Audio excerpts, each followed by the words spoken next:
Questions like, does God exist? Is the Bible a message from God? Is there purpose and meaning to life? And how could a loving God create lima beans? I mean, questions that really keep you up late at night. Yeah, amen, right. So there's questions we really wrestle with. So I'll give you a little preview of the format here. Now, we might have some people come in a little bit late, and that's okay. If you could just help me out by just mocking and shaming them as they come in the door, that'd be helpful. No, don't do that. Just try to make space as we can, and if we have to get up and grab more chairs, that's fine. You know, we're flexible. Now, the format for this morning is I'll get through the announcements, Lord willing, and then I'll introduce our guest, Richard. Then Richard and I are going to have a conversation here this morning, so we'll go back and forth a few times. We have a format, and Steve has been very gracious in kind of, he'll keep us sort of on track on our format.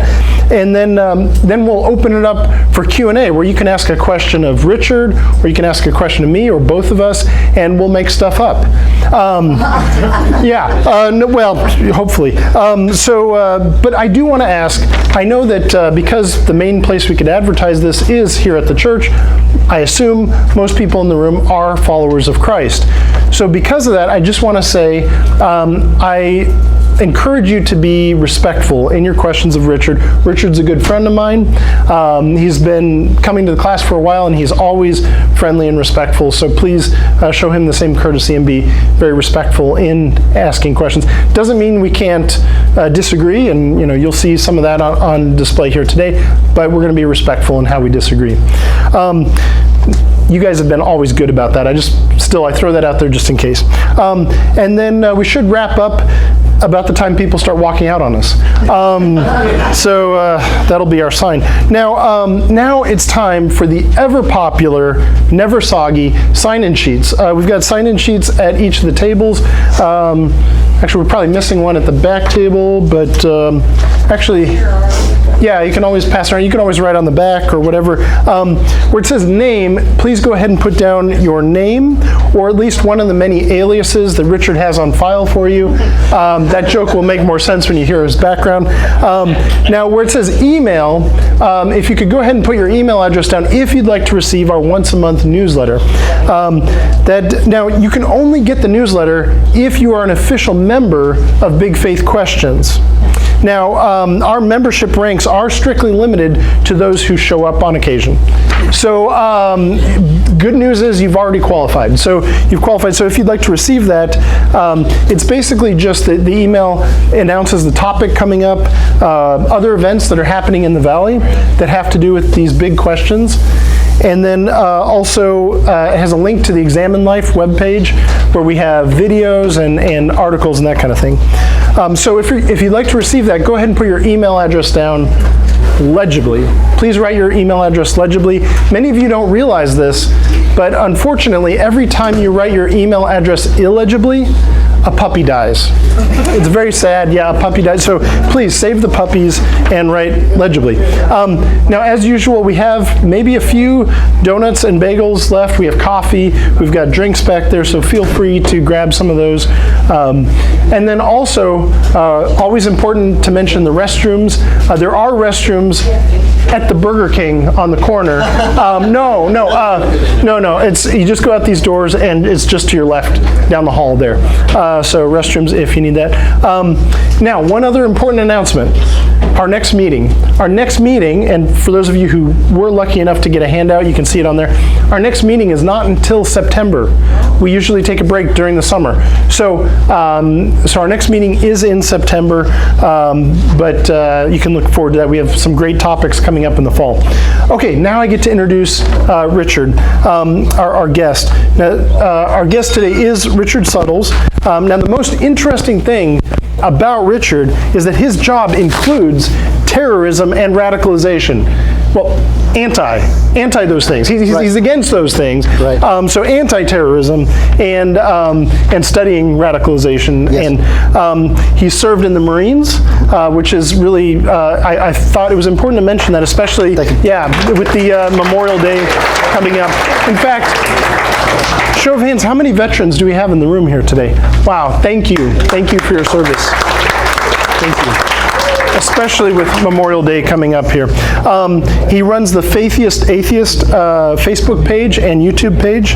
Any other pages we don't know about? No, Facebook is the main one. Okay, Facebook. Yeah. And so check that out on Facebook.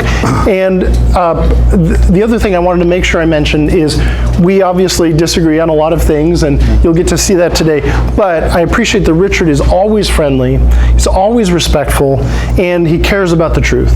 And I think you'll see that come through. And so I really appreciate Richard, and so please welcome Richard Suttles.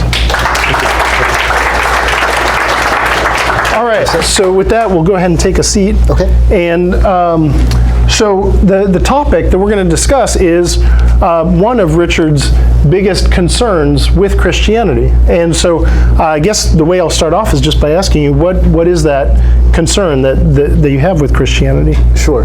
So begin now? Yeah, go ahead. So, and we have a timekeeper to make sure that we're not too far off. We keep this going. First of all, thank you all for coming. I'll get to my challenge in a second, which will be sort of the heart of this debate. But first of all, I wanted to say, I was raised Southern Baptist, and I came up in a really good church. So that Southern Baptist is still in me. Even though I did walk away from the faith, I still consider myself pretty much a Southern Baptist, so that politeness is still there. Also, my mom is in the audience, so if in case any of you are worried about this turning into a screaming match, it won't. My mother will come and whoop my butt on camera.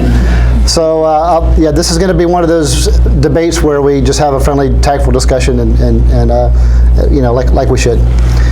So my challenge, just in a few minutes or less, I'm sure you've all heard from atheists about some of the verses in the Bible that seem kind of off-putting and cause challenges to some Christians. In fact, one notable Christian apologist, his name is Paul Copan, has written a couple of books on this, on some verses that seem kind of weird and seemed weird to him, and he had to research them to see why. That's one of them. Yes. So I actually got to meet Is God a Vindictive Bully? The book that he showed up, held up is called Is God a Vindictive Bully? And Paul Copan also wrote another book called Is God a Moral Monster? In both of those books, Paul Copan looks at verses in the Bible that made even him say, why does it say it like this? And so he looked into it and talked about the answers as he sees them.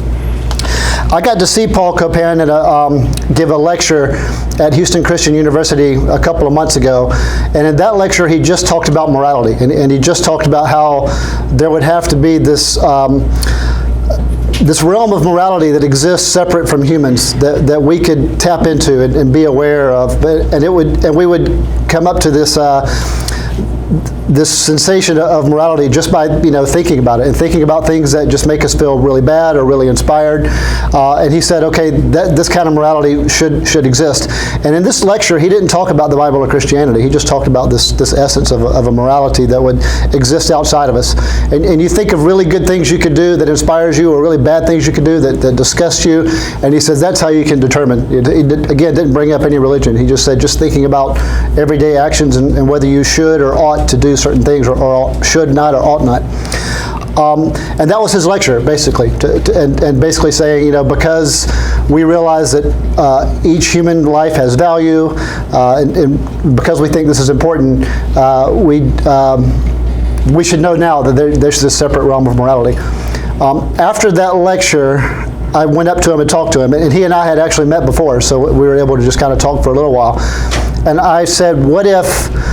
So, by the way, I have two daughters. I have two teenage daughters. I didn't raise them to not be a believer. In fact, my wife is a Christian, so we didn't teach them to do that. We told them to search on their own and that, to be good people. But the religion or not religion is not going to save them either way. When I say save, I mean as you live here your life on earth. We said to do your own research.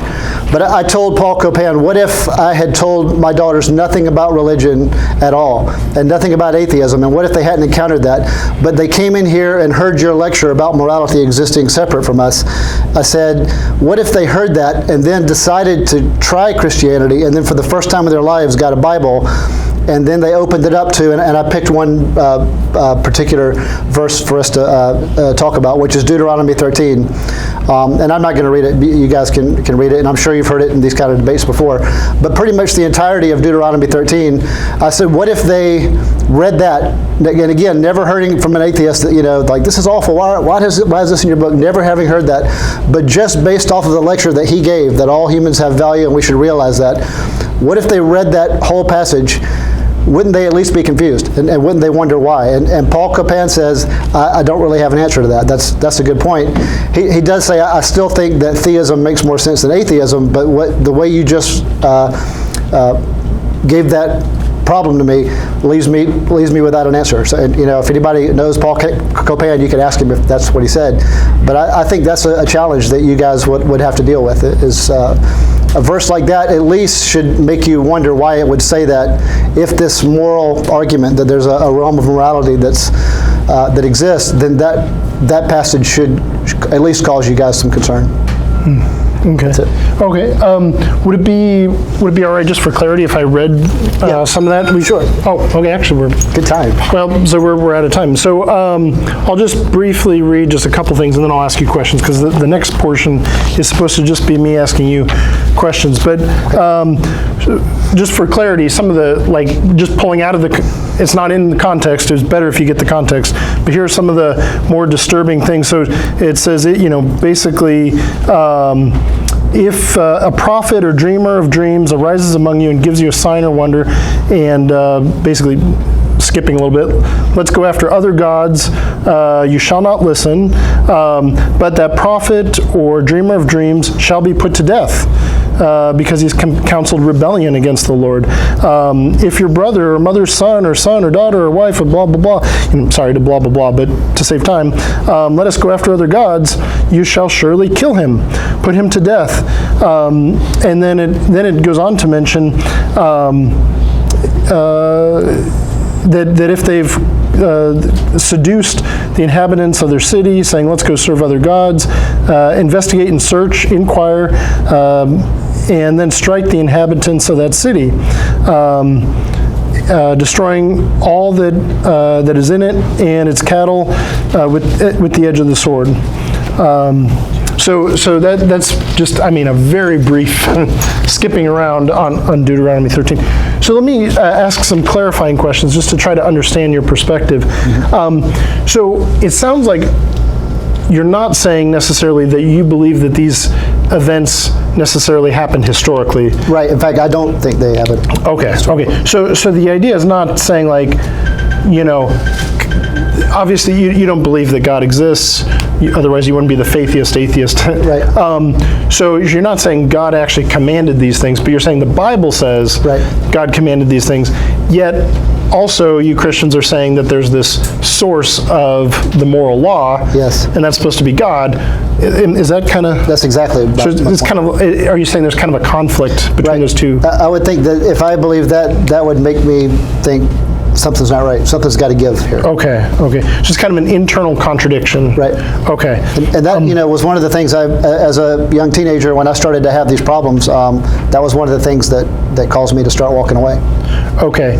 So it's kind of an internal inconsistency within Christianity as you see it. Right. And I should say, some Christians like Greg Boyd wrote a whole book about this called Crucifixion of a Warrior God, where he says that the person who wrote that wasn't speaking for God. He was bringing in cultural understandings and important things that he thought mattered.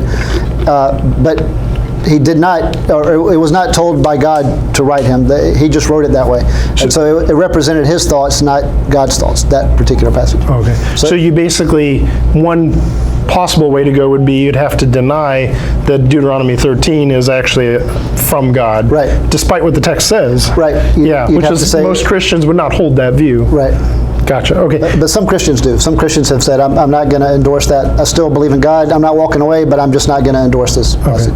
Now, I noticed you pointed to Deuteronomy 13, which is a law about Israelite community. Right. If among Israelites, right, a person comes up and encourages people to go after other gods. Yeah. So this would be a concern with how Israelites treat other Israelites? Right, and so this is a good point that he brings up, is that if it's true, then a lot of Christians think, well, this isn't stuff that we would do today. This isn't instructions for us today. It was just instructions at one time for a specific culture. And that's a good point, but I'm thinking about these reminders that Paul Copan and others have said, that this moral law that's above us would be applicable to everybody across all time, and it wouldn't matter. And I'm thinking, if there's a creator who, if we go with the old earth, the 14 billion year, which a lot of Christians do, then that would mean that God had 14 billion years to sort of prepare for this. So it doesn't seem like we'd suddenly be in a situation where he'd say, okay, new rule, guys, you guys right here, this is a new rule. That doesn't seem to make sense to me either. It seems like it would be, it would make more sense for him to say, all human life has value, you'll never kill these other people. However, there is this rule about not worshiping other gods, and we'll talk about how to deal with that, but it wouldn't involve killing your kids, it wouldn't involve wiping out a whole town, because that goes against my timeless moral law. That would make more sense than the way it's worded. Okay, so to try to understand, so on your view, if God is the source of the moral law, yeah, and if it really was wrong at that time, yeah, if it was appropriate to kill someone for worship, for encouraging other people to worship other gods, if that's going to be consistent, then that would result in, like, even thousands of years later, if you're going to be consistent about that, then you ought to advocate for killing, not that you ought to, but that would mean that you would advocate for killing people who encourage other religions nowadays. Right, yeah. Like if any religion now says you should kill your own kids or go wipe out other towns, then we should be able to use that. If it was true, we should be able to say, hey, don't forget there's this rule that we're all held to, all cultures, all times. It doesn't matter if you think you have reasons. This moral law transcends all that. We could use that as a source to tell, like there's a group now, so I work in the counterterrorism industry, and I never really kind of gave my background, but, so I went from the Marines to working for the federal government in counterterrorism today. There's groups out there now that talk like, hey, everybody else needs to get wiped away. We have the one answer. Follow us. If you don't follow us, then you deserve to die, and you deserve worse than that, and so does everyone who knows you, until the world learns this is the right way to be. That exists right now. There's people who think that way right now. And so I would say, if such a thing exists, is what Paul Copan was talking about, a good way to fight back against that is to say, hey, this is wrong because of this standard that disagrees with that. Mm-hmm. But then a non-Christian could come back and say, okay, well then deal with this thing in Deuteronomy 13, because it sounds just like what we're saying. And in my opinion, it does sound like. And again, my take, because I study radicalization, my take is that the person who wrote that was radicalized, and probably even himself didn't think that you should do that. He was probably thinking, and again, there's Christian scholars and even Jewish rabbis who say this might have been somebody who was in Babylonian captivity. He was really upset about the worship of other gods, and so he was just trying to think of everything that he could think of that would normally be sacred. He was putting that underneath this rule about not worshiping other gods. So he was really kind of openly grieving about how the worship of other gods got them into that situation. And he was saying, we're never doing that again. I don't care how important it is. If it's your own kid, you just stop it by killing them. And if it's another town, you just wipe that town off the map. I don't even think he really expected people to carry that out. I just think he was thinking, this is so important that I'm going to put it above all the other things that we normally wouldn't ever do. That's actually why I think that verse appears. Okay. Do you think if there was a God, he could have reasons for having higher standards for certain people at certain times, depending on the circumstances? If that's the case, then I think that the people who say that this moral law that's applicable to everybody then I would think he would make that clear. I think he would make it clear in a way to say, this is one of those things that in this particular case I want you guys to do this. But even then, let's say that there's a whole village that's making God unhappy. Even then, I could see how he would say, I'm going to take care of this village. I mean, we've all seen in the news where a tidal wave could wipe out 250 million people. Yeah. So he's like, just so you guys know, this village is in trouble. Tomorrow it's not going to be here, and I want you all to know why. And then the next day the village isn't there. Nobody had to go in with swords and do anything. And if he did call, so I was in the Marines, and I understand sometimes you got to fight. Sometimes you got to fight. But even in the Marines, if we saw there was a house that had bad guys in it, we agonized over the kids. And this is Marines. And Marines are, so often Marines are like, hey, kill them all and let God sort it out. Sometimes we're just like, hey, we just got to get this done. But Marines agonize over the kids that are in the house. And so I can certainly understand why the creator of all of us would say, we're going to take care of these bad guys, and I'm going to make sure the kids are safe. I'm going to, protect them, or if there's some reason why the kids have to die, they're just going to go to sleep. I'm never going to ask human beings to kill a baby with a sword. That would go against my entire standard that we've been talking about. So that's how I think he would handle something. Okay. Now, was Paul Copan's claim that your understanding of the moral law is the moral law? We didn't talk about it that much. He just, the way I worded it was, he's like, you've raised a good point that bothers me. Because I'm not sure that he would agree, just because you feel like something wouldn't be right, that is necessarily what God would say is right or wrong. Right. A lot of this comes from me thinking this is what I would do if I was the creator of everything, which is, my Sunday school teacher told me not to do, but I'm doing it. So you're right, I could be wrong about that. But it seems like a lot of Christians would say, I can't imagine telling another adult to kill a kid for any reason, especially with a sword. That just doesn't seem right.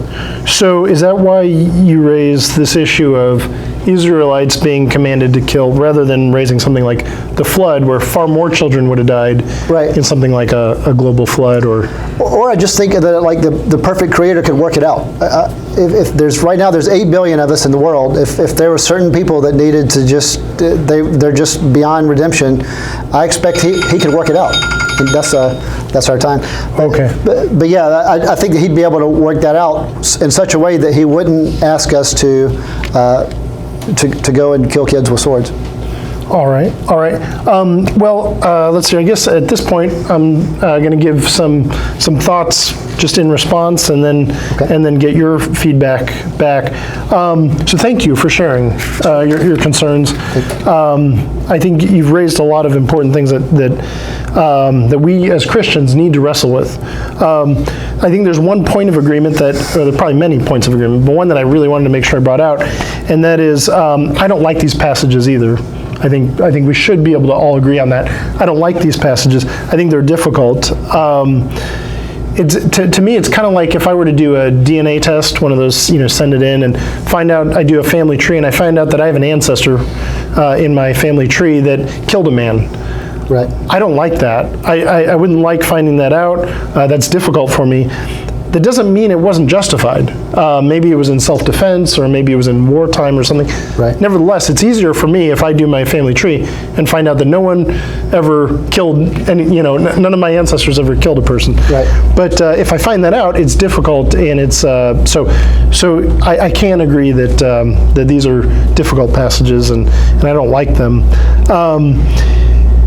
Now, the way you've formulated your concern is that you're not saying that these things historically happen, that there necessarily is a God who is the source of moral law, but you're saying on your view, James, on a Christian view, you've got this conflict, which is it's in philosophy called a defeater.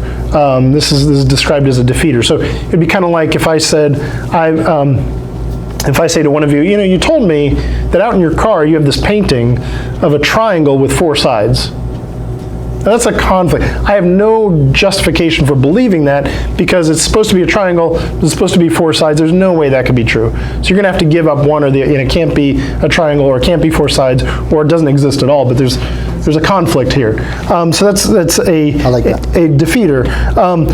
But the challenge is that in philosophy, the challenge with raising a defeater for another view is that it's actually a really high burden of proof for a defeater.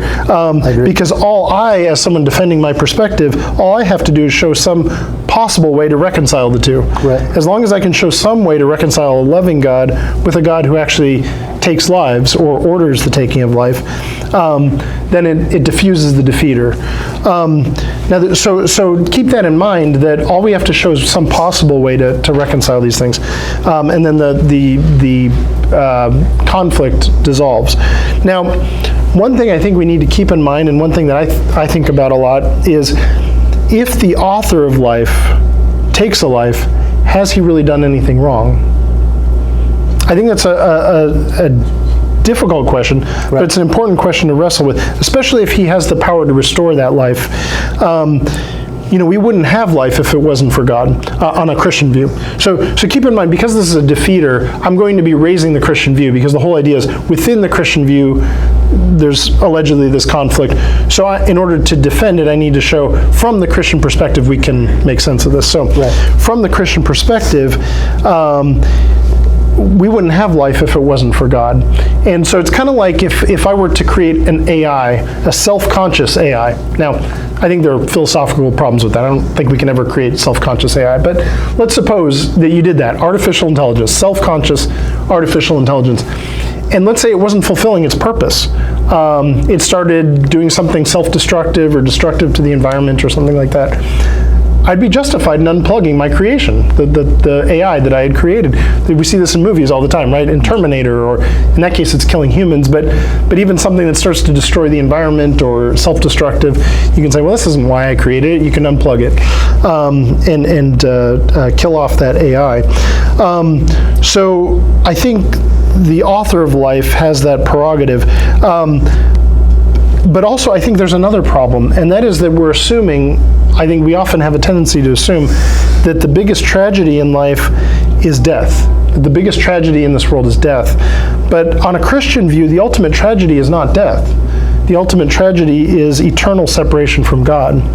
On the Christian view, death is just a gateway. You continue to exist even after you die. So it's just a gateway from this world to another world.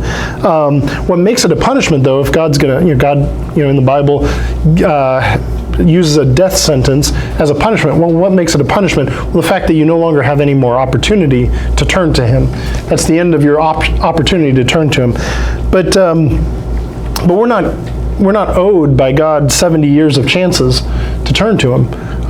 There's nothing that says that we're owed. In fact, in the Bible, we see that the angels weren't even given an opportunity to repent. The angels who rebelled against God, God sentenced them to separation from Him, and that was it. There's no chance to be forgiven from that. So He doesn't owe it to us to have a lifetime of chances to turn to Him. But I noticed when you're asking your question, at one point you'd said, if your daughters are looking at the Bible, they would say, well, they'd come across this, why would God order the killing of these people? The tricky thing is whenever we ask why would God, like you said, your Sunday school teacher taught you not to teach. Yes. So whenever we're starting a question with why would God, it's almost inevitably futile, because it requires us to be a mind reader of God. Unless God has told us why, unless in the Bible God has told us why, we have to speculate about why. I think the fact of the matter is many times we don't know why God did what He did. My guess, and I think we can relate to each other on this, my guess is there are many times where you've said to yourself, and I've experienced this too, why would my wife do such and such, or why would my daughters do such and such? There are many times where I've asked myself, why would my wife do that every day? Why would my daughter do that? But we can't really conclude anything about them, especially like non-existence, but that's a different issue. But we can't conclude much from saying, well, why would they? I don't understand why they would do that. I think it's worse when we say, if God loved humanity, he wouldn't do such and such. Because now we're talking about motivation, actions based on love. And on the Christian view, God is not only loving, but he's also just. He's the ultimate judge.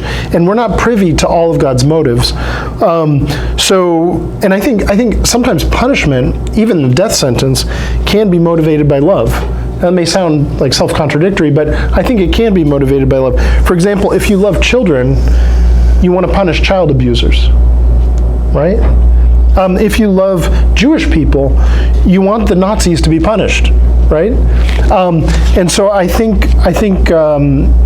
even sometimes the death sentence can be motivated by love. And another issue is that we don't know all the circumstances in which God ordered these killings. How evil were the actions of some of these groups of people? With